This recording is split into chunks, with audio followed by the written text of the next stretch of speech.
विद्यार्थी मित्रांनो, कंपन्यांच्या इतर प्रकारांमध्ये आपण यापूर्वी एकूण 6 प्रकार अभ्यासलेले आहेत.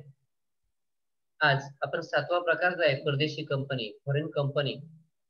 कंपनी कायद्यातील कलम 2 पोट कलम 42 अनुसार परदेशी कंपनीची संकल्पना निर्माण करण्यात आलेली आहे. तर ही परदेशी कंपनी म्हणजे काय आहे, ही संकल्पना आपण समजावून घेऊयात. एकूण 7 प्रकार जे आहेत ते कंपन्यांच्या इतर प्रकारामध्ये नमूद केलेले आहेत. तर 7वा प्रकार शेवटचा फॉरेन कंपनी यासाठी आपल्याला अभ्यासासाठी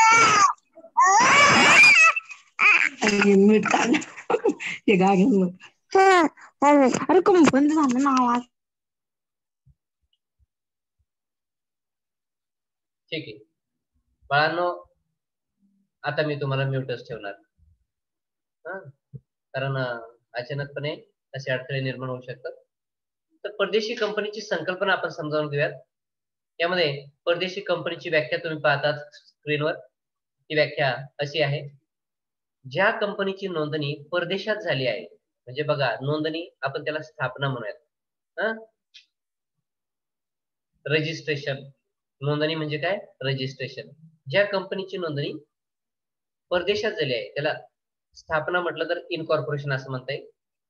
नोंदणी परदेशात झाली आहे मात्र तिच्या व्यवसायाचे ठिकाण भारतात आहे व ती स्वतः, ती म्हणजे ती कंपनी, परदेशी कंपनी स्वतः प्रतिनिधी किंवा इलेक्ट्रॉनिक्स माध्यमांद्वारे व्यवहार करते, अशा कंपनीला परदेशी कंपनी असे म्हणतात.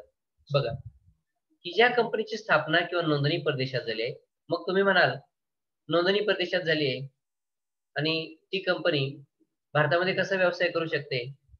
हा स्वाभाविक आहे प्रश्न असलेला.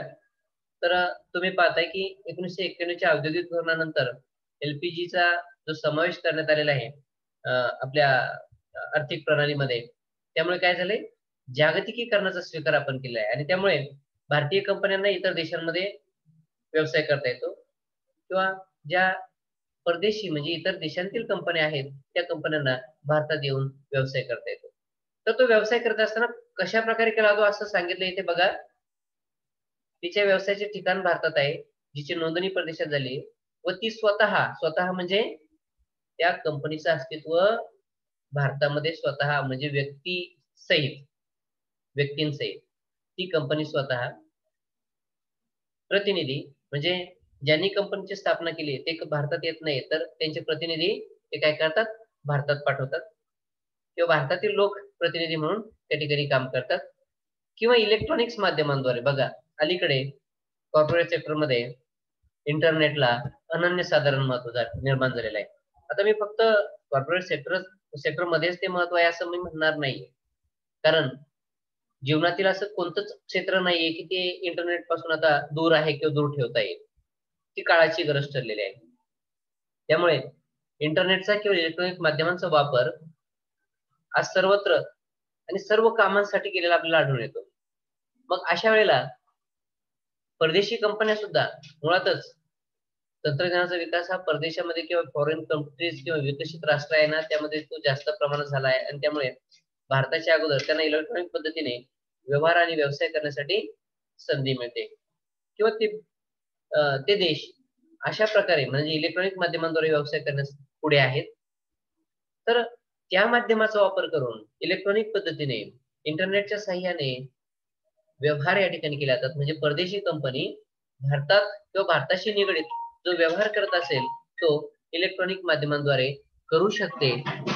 त्यामुळे कंपनीच्या प्रतिनिधींना स्वतः इथे येण्याची आवश्यकता नाही आणि भारतामध्ये येऊन काम करण्याची आवश्यकता नाही, तर परदेशात राहून इलेक्ट्रॉनिक्स माध्यमांद्वारे परदेशी कंपनीला व्यवहार किंवा व्यवसाय करता येतो. दुसरी व्याख्या थोडक्यात काय म्हटलंय, जी कंपनी भारताबाहेर निर्माण अथवा स्थापन झालेली असते, बघा निर्माण अथवा स्थापन झालेली, त्याला आपण वरच्या व्याख्येमध्ये काय होते, परदेशात नोंदणी झालेली रजिस्ट्रेशन, आणि इथे काय निर्माण अथवा स्थापन झालेली असते, इनकॉर्पोरेट झालेली असते.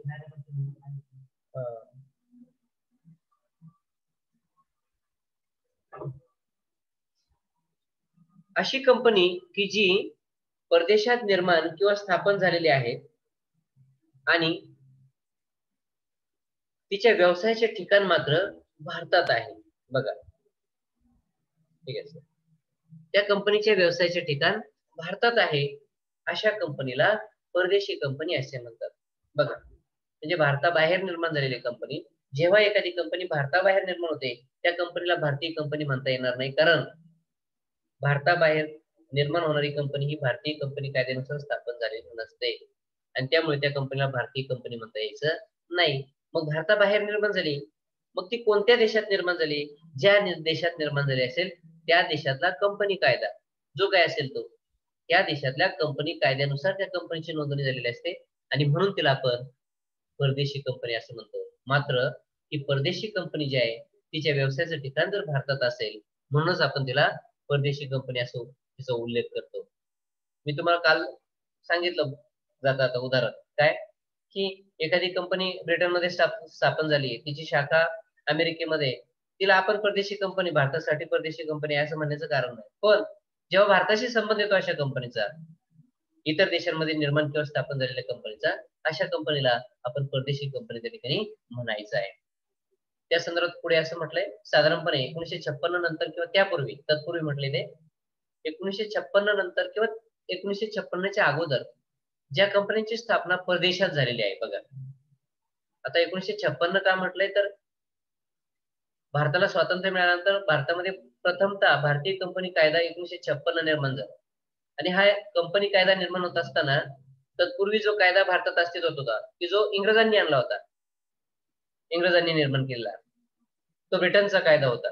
तो जसाच्या तसा भारतामध्ये इम्प्लिमेंट केला किंवा त्यामध्ये थोड्याशा सुधारणा करून, अमेंडमेंट्स करून भारतीय वातावरणाशी निगडीत असा कायदा त्यांनी निर्माण केला होता आणि मग कॉर्पोरेट सेक्टरवर नियंत्रण त्या कायद्याद्वारे ठेवलं जायचं. आता 1956 पूर्वी किंवा 1948च्या पूर्वी, 47च्या पूर्वी भारत पारतंत्र्यात होता आणि त्यामुळे भारतामध्ये भारतीय कंपनी कायदा नव्हता. त्यामुळे जो पूर्वीचा कायदा होता, तत्पूर्वी म्हटले बघा, तत्पूर्वी ज्या कंपनीची स्थापना परदेशात झालेली आहे, परंतु भारतात व्यवसाय करतात, अशा कंपन्यांचा समावेश परदेशी कंपन्यांमध्ये होतो. बघा, आता 1956 पूर्वी एखादी कंपनी ब्रिटनने निर्माण केली, इंग्लंडचं वर्चस्व होतं, बरोबर. परंतु 1947ला स्वातंत्र्य मिळाल्यानंतर त्या कंपनीला भारतीय कंपनी असं म्हणायचं नाही, कारण ती कंपनी ब्रिटिशांच्या कायद्यानुसार स्थापन झाली होती. मूळ त्या कंपनीचं ब्रिटिश राजवट आहे किंवा ब्रिटिशांची रजिस्ट्रेशन पद्धती आहे कंपनीची आणि मग त्यानुसार त्या कंपनीची स्थापना झाली होती. याचा अर्थ तो परदेश आहे किंवा दुसरा देश आहे, भारत सोडून तो दुसरा देश आहे, मात्र त्या कंपनीचं व्यवसायाचं ठिकाण हे भारतात होतं आणि त्यामुळे म्हणजे 1956च्या पूर्वी किंवा नंतर ज्या ज्या कंपन्या परदेशामध्ये स्थापित झालेल्या आहेत किंवा नोंद झालेल्या आहेत, अशा कंपन्यांना आपण परदेशी कंपनी म्हणायचंय. तात्पर्य तुमच्या लक्षात आले असेल, ज्या कंपनीची निर्मिती ही परदेशात झालेली आहे, मात्र व्यवसायाचं ठिकाण भारतात आहे. ही गोष्ट तुम्ही कॉमनली लक्षात ठेवणं अपेक्षित आहे. काही मुलं वेगळ्या पद्धतीने सुद्धा उत्तर देतात. मी तुम्हाला अगोदरच सांगून ठेवतोय काय, परदेशी कंपनी म्हणजे काय, जी कंपनी भारताबाहेर व्यवसाय करते तिला परदेशी कंपनी असं म्हणतात. म्हणजे भारतात व्यवसाय करणारी कंपनी भारतीय कंपनी, पण भारताबाहेर जाऊन व्यवसाय करणारी कंपनी म्हणजे परदेशी कंपनी असं मुलं म्हणतायत आणि ते सर्वस्वी चुकीचं आहे. भारतीय कंपनीला आपण परदेशी कंपनी म्हणूच शकत नाही. ही गोष्ट नक्कीच लक्षात ठेवणं महत्वाचं आहे. ज्या कंपनीची स्थापना परदेशात झालेली आहे, परदेशी कंपनी कायद्यानुसार झालेली आहे किंवा नोंदणी परदेशात झाली आहे, मात्र तिच्या व्यवसायाचं ठिकाण भारतात आहे, अशी कंपनी म्हणजे परदेशी कंपनी. बघा, 1947च्या कंपनी दुरुस्ती कायद्यानुसार ज्या परदेशी कंपन्यांच्या वसूल भाग भांडवलात 50% पेक्षा जास्त भांडवल भारतीयांनी किंवा एखाद्या भारतीय कंपनीने धारण केले असेल, तर अशा परदेशी कंपन्यांना भारतीय कंपनी कायद्यातील महत्वाच्या तरतुदी लागू होतात. त्या पुढील प्रमाणे बघा, 1947च्या अमेंडमेंट नुसार, दुरुस्ती कायद्यानुसार, कंपनी कायद्यातील दुरुस्तीनुसार एखाद्या व्यक्तीने किंवा एखाद्या कंपनीने परदेशी कंपनीच्या वसूल भाग भांडवलात 50% पेक्षा जास्त भाग धारण केला असेल किंवा जास्त भांडवल धारण केलं असेल, पेड अप कॅपिटल, वसूल भांडवल म्हणजे काय, भागांची विक्री केली आणि त्यापासून मिळालेला पैसा कंपनीकडे तो जमा झालेला पैसा जो जमा होणं बाकी आहे त्याला पेड अप कॅपिटल म्हणायचं नाही. येते लक्षात? वसूल भाग भांडवलापैकी 50% भांडवल किंवा त्यापेक्षा जास्त भांडवल भारतीयांनी किंवा एखाद्या भारतीय कंपनीने धारण केलं असेल तर अशा परदेशी कंपन्यांना भारतीय कंपन्यातील काही महत्वाच्या तरतुदी लागू होतात. त्या तरतुदी आहेत पुढील प्रमाणे. भारतीय कंपनी कायद्यातील कलम 379 ते 383 मध्ये परदेशी कंपन्यांच्या बाबतीत महत्वाचे नियम नमूद केलेले आहेत. ते पुढील प्रमाणे बघा. 1. प्रत्येक परदेशी कंपनीला भारतात व्यवसाय सुरू केल्यानंतर 30 दिवसांच्या आत नोंदणी अधिकाऱ्याच्या कार्यालयात माहिती व कागदपत्रे सादर करावी लागतात. बघा का तर अशा परदेशी कंपनीमध्ये भारतीयांनी किंवा भारतीय कंपनीने 50% किंवा 50% पेक्षा जास्त भाग वसूल भाग भांडवलाचा धारण केलेला आहे. त्यामुळे अशा कंपनीच्या नोंदणीसाठीची जी कागदपत्र आहे ना ती नोंदणी अधिकाऱ्याच्या कार्यालयात सादर करण्याची आवश्यकता परदेशी कंपनीला असते. म्हणजे जरी ती परदेशी कंपनी असेल आणि त्या परदेशी कंपनीमधील 50% किंवा त्यापेक्षा जास्त भाग हे भारतीयांनी किंवा भारतीय कंपनीने धारण केले असेल तर 50% पेक्षा जास्त प्रपोर्शन आहे वसूल भांडवलातील. म्हणून अशा कंपन्यांना 30 दिवसांच्या आत भारतात व्यवसाय किंवा शाखा सुरू केल्यानंतर 30 दिवसांच्या आत महत्वाची कागदपत्र नोंदणी अधिकाऱ्याच्या कार्यालयात दाखल करावी लागतात आणि कलम 380 अनुसार ही कागदपत्र नोंदणी अधिकाऱ्याकडे सादर करणं आवश्यक आहे परदेशी कंपनी. आता त्यामध्ये एक पहिला पार्ट आहे अ म्हणूयात. काय ठीक आहे. आता 58 मुलं झालीत फक्त, खूप कमी आहेत. मी एकदा अटेंडन्स घेतोय कारण मुलं सोयीने येत आहेत आणि आपला अटेंडन्स नोंदवत आहेत. ठीक आहे.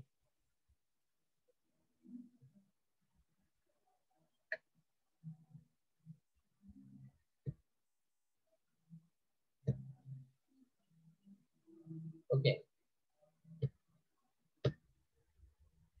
तर मित्रांनो ज्या परदेशी कंपनीमध्ये 50% किंवा त्यापेक्षा भाग हे कोण आहे? गायत्री राजोळे. असं नाही करायचं बेटा. तर 50% किंवा 50% पेक्षा जास्त वसूल भाग भांडवल हे भारतीयांनी किंवा भारतीय कंपन्यांनी धारण केलं असेल तर कंपल्सरी परदेशी कंपनीची जी शाखा भारतात सुरू झाली आहे ही शाखा सुरू झाल्यापासून 30 दिवसांच्या आत महत्वाची कागदपत्र नोंदणी अधिकाऱ्याकडे सादर करावी लागतात. ही कलम कंपनी कायद्यातील कलम 380 अनुसार. आणि मग त्यामध्ये कोणकोणती कागदपत्रे असतात त्या संदर्भात स्पष्टीकरण आपल्याला या ठिकाणी दिलंय. अ आहे कंपनीच्या घटनापत्रकाची व नियमावलीची एक प्रत किंवा ज्या कंपन्या विशेष कायद्याने कंपनी स्थापन झालेली असेल त्या विशेष कायद्याची एक प्रत. बघा तुम्ही पाहताय कंपन्यांच्या प्रकारामध्ये विशेष कायद्याने स्थापन झालेल्या कंपन्या, नोंदणीकृत कंपन्या, सनदी कंपन्या. नोंदणीनुसार कंपन्यांचे जे प्रकार आहेत ना त्यामध्ये विशेष कायद्याने स्थापन झाले. मग तो कायदा कोणता होता? त्या विशेष कायद्याची एक प्रत आणि घटनापत्रक तसंच नियमावली या नोंदणी अधिकाऱ्याकडे जमा करणे परदेशी कंपनीला अपेक्षित आहे. ब कंपनीच्या नोंदवलेल्या कार्यालयाचा पूर्ण पत्ता. भारतामध्ये जी परदेशी कंपनी आता कार्य करणार आहे ती कोणत्या परिसरामध्ये म्हणजे तिचा ऍड्रेस काय आहे, पत्ता काय आहे, कुठे वास्तव्य करणार आहे ही कंपनी, तो पत्ता पूर्णपणे देणं अपेक्षित आहे. त्याविषयीचे प्रूफ्स त्या ठिकाणी जोडणं अपेक्षित आहे. क संचालकांची व कंपनी चिटणीसाची नावे. संचालकांची व कंपनी चिटणीसाची नावे, पत्ते, व्यवसाय व राष्ट्रीयत्व. बघा म्हणजे जे कंपनीच्या व्यवस्थापनाशी संचालनाशी निगडीत लोक आहेत त्या लोकांचे डिटेल्स मग नाव, पत्ता, व्यवसाय आणि राष्ट्रीयत्व या गोष्टी त्या ठिकाणी नमूद करणं किंवा त्या नोंदणी अधिकाऱ्याकडे जमा करणं अपेक्षित आहे. ड कंपनीच्या वतीने कागदपत्रे स्वीकारायचे अधिकार असलेल्या व भारतात वास्तव्य करणाऱ्या व्यक्तींची नावे व पत्ते. बघा मी तुम्हाला अगोदरच म्हटलंय की कंपनी स्वतः किंवा प्रतिनिधींच्या मार्फत भारतात काम करू शकते, व्यवसाय करू शकते. तर त्या कंपनीच्या वतीने जे लोक प्रतिनिधी म्हणून काम करणार आहेत आणि त्यांचं वास्तव्य भारतात आहे तर असे लोक त्यांची नावे आणि पत्ते काय आहेत याविषयीची माहिती नोंदणी अधिकाऱ्याकडे जमा करणं अपेक्षित आहे. की कंपनीच्या भारतातील मुख्य व्यवसाय केंद्राचा पत्ता, म्हणजे कंपनी ज्या ठिकाणी स्थापन झालेली आहे, मुख्य शाखा म्हणूयात, मेन ब्रँच. अशा अनेक ब्रँचेस भारतामध्ये असू शकतात. म्हणजे परदेशी कंपनीची फक्त एकच ब्रँच भारतात येईल असं काही नाही. एक ब्रँच कदाचित मुंबईला असेल, दुसरी ब्रँच कदाचित कोलकाताला असेल, तिसरी ब्रँच कदाचित नाशिकला असेल, सांगता येत नाही.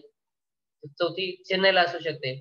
परंतु त्यांचं या सगळ्या ब्रँचेसचं संघटन आणि नियंत्रण हे एका मुख्य ब्रँचकडून केलं जातं आणि ही ब्रँच कुठे आहे त्याविषयीचे डिटेल्स नोंदणी अधिकाऱ्याकडे जमा करणं अपेक्षित आहे. ही झाली कागदपत्रांची संख्या. म्हणजे कागदपत्र कोणकोणती असावी लागतात.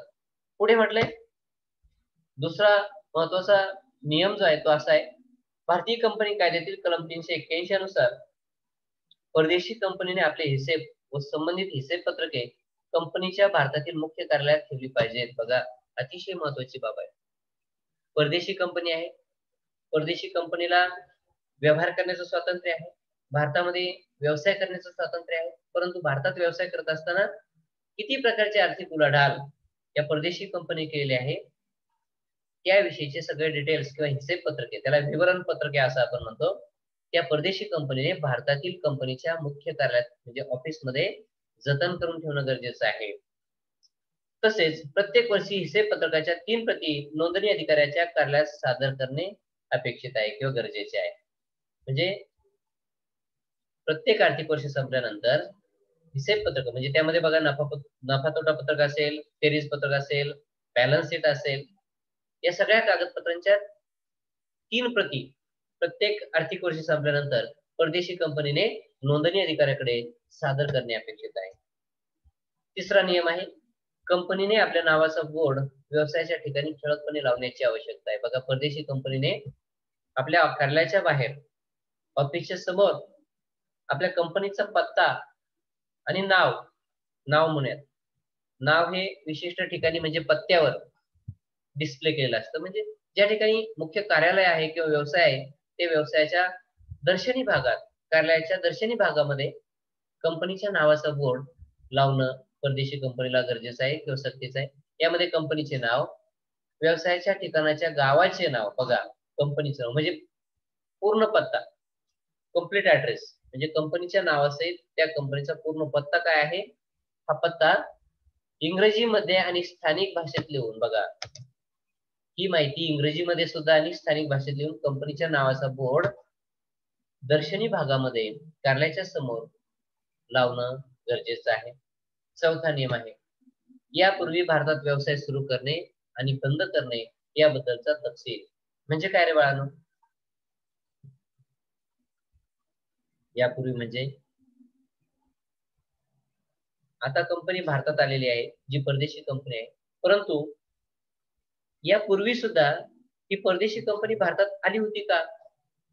अशा कंपनीचा व्यवसाय भारतामध्ये होता का? आणि जर तो असेल तर तो बंद झालेला आहे का? तर याविषयीची माहिती किंवा तपशील हा भारतीय नोंदणी अधिकाऱ्याकडे सबमिट करणं किंवा नोंदविणं परदेशी कंपनीला सक्तीचं आहे.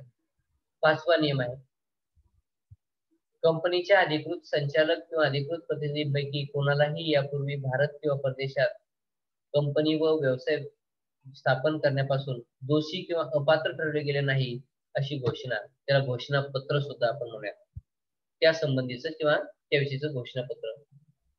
कशा संबंधीचं? की कंपनीचे जे संचालक आहेत किंवा कंपनीचे जे प्रतिनिधी आहेत या प्रतिनिधींवर, संचालकांवर कोणत्याही प्रकारचा अनधिकृत कृत्याबद्दलचा किंवा बेकायदेशीर कृत्य केल्याबद्दलचा खटला किंवा गुन्हा, दोष त्यांच्यावर नाहीये किंवा ते अपात्र ठरले गेलेले नाहीयेत अशा प्रकारचं घोषणापत्रक परदेशी कंपनीने भारतीय नोंदणी अधिकाऱ्याकडे जमा करणं अपेक्षित आहे. याचा अर्थ काय आहे की कुठल्याच प्रकारच्या क्रिमिनल ऍक्टिव्हिटी त्या लोकांनी केलेल्या नाहीयेत किंवा गैरप्रकार केलेले नाहीत, गैरकारभार केलेले नाहीयेत किंवा ते कायदेशीर दृष्ट्या अपात्र ठरवले गेलेले नाहीयेत. म्हणजे अपात्र लोकांना काही गोष्टी मध्ये सहभाग घेण्याचा किंवा निर्माण करण्याचा अधिकार राहत नाही, कारण त्यांनी ती पात्रता गमावलेली असते. ठीक आहे. काही लोकांवर ती वेळ अनावश्यकपणे येऊ शकते, पण मात्र ती वेळ आलेली आहे आणि ती वेळ आल्यानंतर मात्र अशा लोकांना संचालक किंवा प्रतिनिधी म्हणून काम करता येत नाही किंवा त्यांच्यावर कुठल्याही प्रकारचा गुन्हा दाखल झालेला नाहीये असे घोषणापत्रक परदेशी कंपनीने नोंदणी अधिकाऱ्याकडे जमा करणं अपेक्षित आहे. 6वा नियम आहे विहित केलेली इतर कोणतीही माहिती वेळोवेळी बघा जशी परिस्थिती असेल तशी त्या पद्धतीने नोंदणी अधिकारी परदेशी कंपनीकडून माहिती मागू शकतात. परिस्थिती सापेक्ष माहिती म्हणून इथे म्हटलंय विहित केलेली इतर कोणतीही माहिती म्हणजे ठरवून दिलेली कायद्याने कोणतीही माहिती परदेशी कंपनीला नोंदणी अधिकाऱ्याच्या कार्यालयात जमा करणं अपेक्षित आहे. त्यांचा 7वा नियम आहे कागदपत्रांच्या फेरबदलाच्या बाबतीत विवरणपत्र. फेरबदल म्हणजे दुरुस्त्या कागदपत्रांमध्ये काही दुरुस्त्या करायच्या असेल तर त्याबद्दलची माहिती मग त्यामध्ये घटनापत्रक असेल नियमावली असेल अशी महत्वाची कागदपत्र असतात तर त्याबद्दलचं विवरणपत्र कलम 380 पोट कलम 3 अनुसार जमा करणं अपेक्षित आहे. आता हे मुद्दे मी फक्त खालचे सांगतोय त्याचं स्पष्टीकरण मुद्दामहून तुमचा गोंधळ होऊ नये यासाठी मी सांगत नाही. इतकीशी माहिती लक्षात ठेवलं तरी आपलं काम होणार आहे. ठीक आहे. नंतर परदेशी कंपनीचे हिसेब कलम 381 अनुसार आपण वरती पाहिलेलं आहे ते नोंदणी अधिकाऱ्याच्या कार्यालयात अपेक्षित आहे जमा करणं. नंतर विशिष्ट माहिती सांगण्याचे बंधन कलम 382 अनुसार परदेशी कंपनीने नोंदणी अधिकाऱ्याकडे विशिष्ट माहिती जमा करणं अपेक्षित आहे. त्यामध्ये पहिला क्रमांक आहे कंपनी स्थापना झालेला देश म्हणजे परदेशी कंपनी ज्या देशात स्थापन झालेली आहे त्या देशाचं नाव. ब कंपनीच्या नावाचे प्रदर्शन कंपनी भारतामध्ये जी शाखा निर्माण करते जी मुख्य शाखा आहे त्या शाखेचं नाव काय आहे आणि पत्ता काय आहे. नंतर उत्तरदायित्व त्या कंपनीची जबाबदारी काय आहे या गोष्टी स्पष्टपणे नोंदणी अधिकाऱ्याकडे कळणं अपेक्षित आहे. 10वा नियम आहे परदेशी कंपनीवर नोटीसा बदल. समजा परदेशी कंपनी काम करत असताना वेळोवेळी सूचना द्याव्या लागतात किंवा एक आदेश म्हणूयात तो नोटीस मार्फत देणं अपेक्षित आहे. मग कंपनीच्या वतीने त्या नोटिसा कुणी स्वीकारायच्या आहेत हे त्या ठिकाणी ठरवलं जातं. त्याबद्दलची माहिती त्या ठिकाणी दिली जाते. दंड कलम 392 बघा भारतीय कंपनी कायद्यातील कलम 392 अनुसार जर परदेशी कंपनीला काही दंड झाला अनुचित कार्य केल्यामुळे तर कलम 392 नुसार तो दंड भरणं अपेक्षित आहे. प्रभाराची नोंदणी म्हणजे कोणकोणत्या कंपनीचे व्यवस्थापन करणार आहे कलम 384 अनुसार ते स्पष्टपणे या ठिकाणी नमूद करणं अपेक्षित आहे किंवा त्याबद्दलची माहिती नोंदणी अधिकाऱ्याकडे पाठवणं अपेक्षित आहे. माहिती पत्रकात समाविष्ट करायचे तपशील कलम 387 अनुसार म्हणजे परदेशी कंपनीने कोणत्या प्रकारची माहिती पत्रकात समाविष्ट करावायची आहे किंवा केलेली आहे. माहिती पत्रक कशासाठी प्रसिद्ध केलेलं असतं कशासाठी प्रसिद्ध केलेलं असतं चॅट बॉक्स मध्ये तुम्ही सांगू शकता मला. कंपनी माहिती पत्रक कशासाठी प्रसिद्ध करते. येस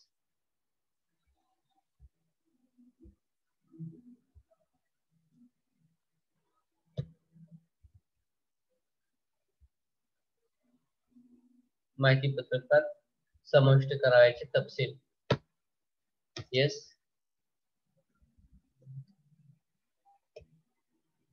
कोण सांगेन मला. मी वाट बघतोय तुमच्या उत्तराची. कंपनी माहिती पत्रक कशासाठी प्रसिद्ध करते किंवा कंपनी माहिती पत्रक केव्हा प्रकाशित करते. माझा आवाज येतोय बाळांनो. हा ओके उत्तर आलेलं आहे. त्या कंपनीची माहिती जनतेपर्यंत पोहोचण्यासाठी. कशाबद्दलची माहिती उत्तर चांगलं सांगण्याचा प्रयत्न केला अश्विनीने पण कशा संदर्भातील माहिती कोणती माहिती कोणती माहिती माहिती पत्रकात कोणती माहिती लिहिलेली असते. येस व्हेरी नाईस उत्तर बरोबर दिलेलं आहे. माहिती पत्रकात कोणती माहिती नोंदवलेली असते. येस बघा कंपनीच्या आयुष्यामध्ये 3 कागदपत्रांना अतिशय महत्व प्राप्त झालेलं आहे. त्यामध्ये पहिलं असतं घटनापत्र मेमोरँडम ऑफ असोसिएशन MAO असं त्याला म्हणतो. दुसरं कागदपत्र आहे आर्टिकल्स ऑफ असोसिएशन AOA असं आपण त्याला म्हणतो. आणि तिसरं कागदपत्र आहे प्रॉस्पेक्टस म्हणजे माहिती पत्रक. त्यालाही अनन्यसाधारण महत्व आहे सार्वजनिक कंपनीच्या जीवनामध्ये. तर माहिती पत्रकामध्ये कोणती माहिती असते? वार्षिक सभासदेत प्रॉफिट किती झाला आणि फ्युचर मध्ये किती प्रॉफिट होऊ शकतो त्यासाठी दिव्या त्याला अहवाल म्हणतात, वार्षिक अहवाल. त्याला माहिती पत्रक म्हणत नाहीत. येते लक्षात? ज्यामध्ये आर्थिक हिशेब पत्रक आहे तो आर्थिक विवरण दिलेलं असतं आणि किती प्रॉफिट झालाय, भविष्यामध्ये अंदाजित प्रॉफिट किती असणार आहे याविषयीची मतं नोंदवलेली असतात. ही माहिती अहवालात नोंदवलेली असते. त्या अहवालाला माहिती पत्रक म्हणता येत नाही. माहिती पत्रक ही स्वतंत्र संकल्पना आहे. ओके, आणखी कोण सांगू शकेल? येस,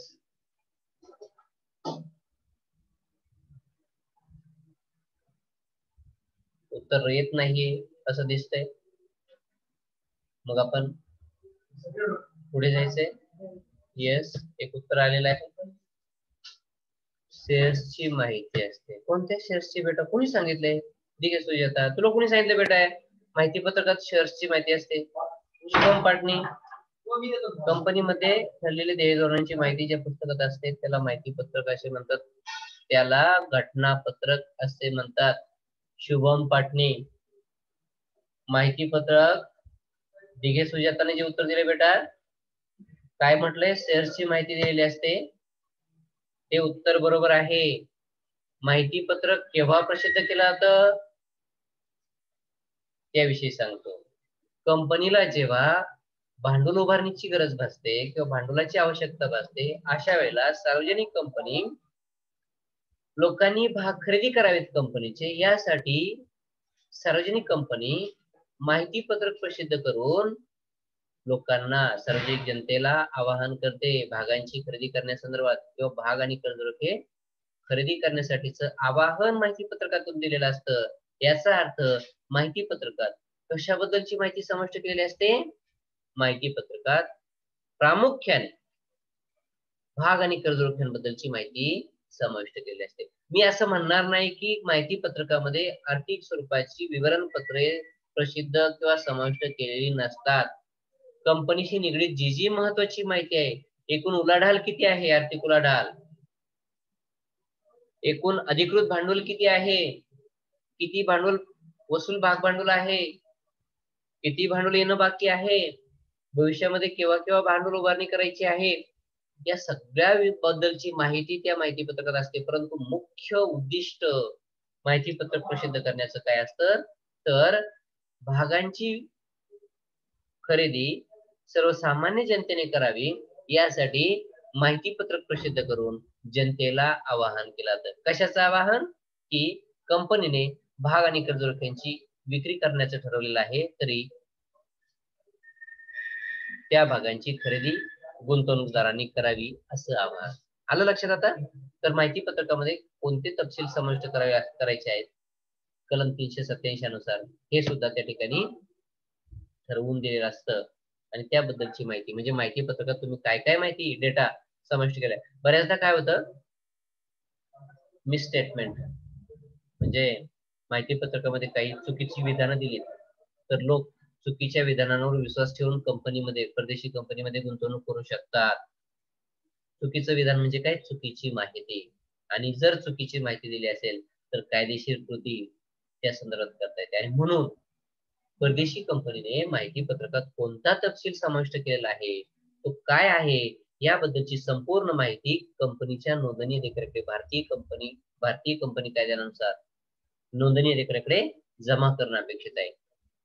तरच बेकायदेशीरपणा किंवा काय म्हणूयात आर्थिक अफरातफर कमी होऊ शकते किंवा कंपनीचं जे उद्दिष्ट आहे त्या उद्दिष्टाशी निगडीत भांडवल उभारणी केली जाईल आणि त्या पैशाचा वापर कंपनीच्या विकासासाठी, विस्तारासाठी केला जाऊ शकतो. अनुचित प्रकारे कुठलाही घडणार नाही. ठीक आहे. इथे समर्पण म्हटलंय तर ते समर्पण नाही, समापन, समापन,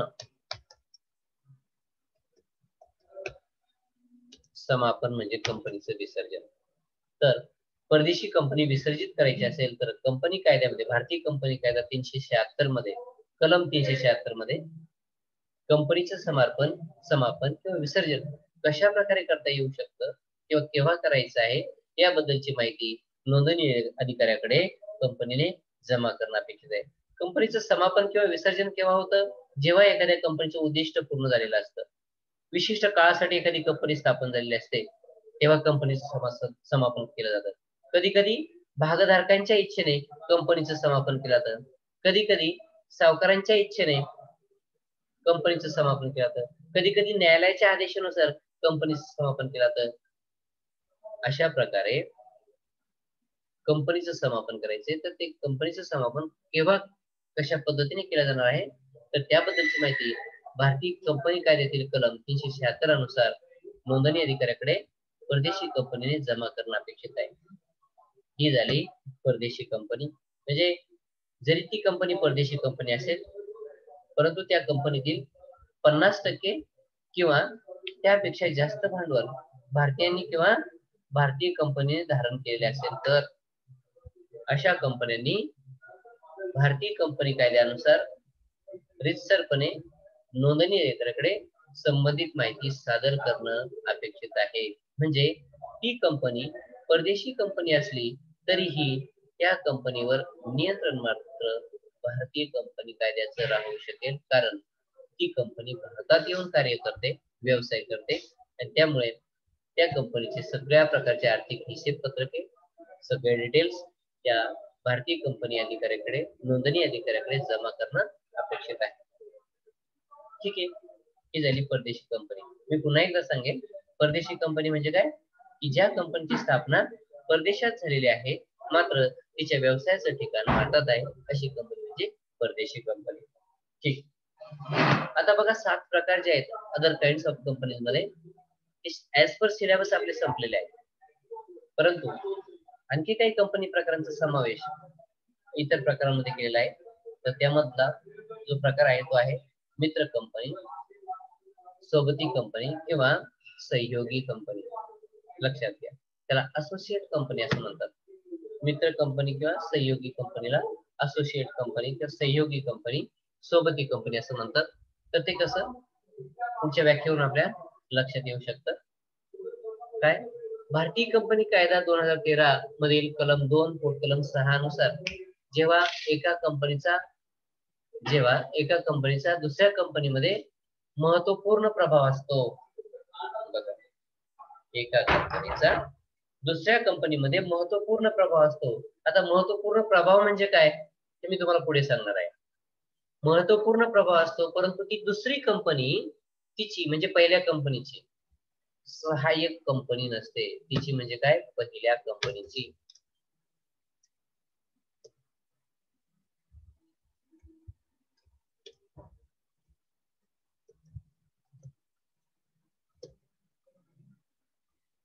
परंतु ती दुसरी कंपनी पहिल्या कंपनीची सहाय्यक कंपनी नसते. अशा कंपनीला मित्र कंपनी, सोबती कंपनी किंवा सहयोगी कंपनी असं म्हटलं जातं.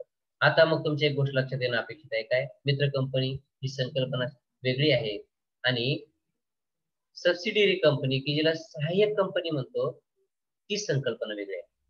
सहयोगी कंपनी आणि सहाय्यक कंपनी या दोन वेगवेगळ्या संकल्पना आहेत. आपण सहाय्यक कंपनीची व्याख्या अभ्यासलेली आहे की जिला दुय्यम कंपनी असं म्हटलं होतं आणि इंग्लिश मध्ये आपण तिला सबसिडियरी कंपनी म्हणतो. आणि प्रमुख कंपनीला काय म्हणतो आपण होल्डिंग कंपनी, की जी सूत्रधारक कंपनी असते. त्या सूत्रधारक कंपनीचं दुय्यम कंपनीवर पूर्णतः नियंत्रण असतं. बघा दुसऱ्या कंपनीमध्ये महत्वपूर्ण प्रभाव असतो. बघा प्रमुख कंपनीचा दुय्यम कंपनीवर महत्वपूर्ण प्रभाव असतो, परंतु प्रमुख इथे दुय्यम कंपनी किंवा सहाय्यक कंपनी आणि सोबती कंपनीमध्ये फरक काय आहे